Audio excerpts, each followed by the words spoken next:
Ce devait être un rendez-vous galant. Madi Salah pensait retrouver une jeune femme, mais au lieu de rencontrer celle qu'il avait contactée plusieurs fois sur son portable, il s'est en fait retrouvé nez à nez avec des kidnappeurs. 3 voitures m'attendaient ici. Quand je suis arrivé dans cette rue, quelqu'un dans la première voiture m'a appelé par mon nom et m'a dit qu'il voulait me parler. Je suis allé le voir et quand je suis arrivé, quelqu'un est sorti de l'arrière de la voiture avec une arme, un pistolet équipé d'un silencieux. Selon le père de Madi, les ravisseurs l'ont appelé pour exiger une rançon de 300 000 $. Après 11 jours de négociations, il a finalement réussi à faire descendre la somme à 60 000 $ et à libérer son fils. J'avais vraiment très peur parce que je ne savais pas où j'allais. En partant de la maison, j'ai embrassé ma femme et mes enfants parce que j'ai pensé qu'on pourrait me tuer et voler mon argent.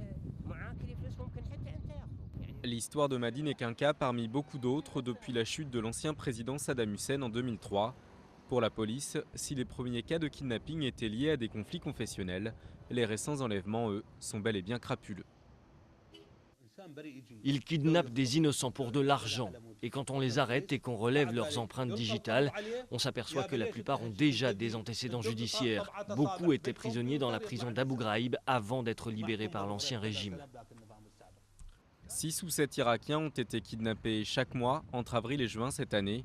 En moyenne, chaque famille a payé une rançon de 50 000 $.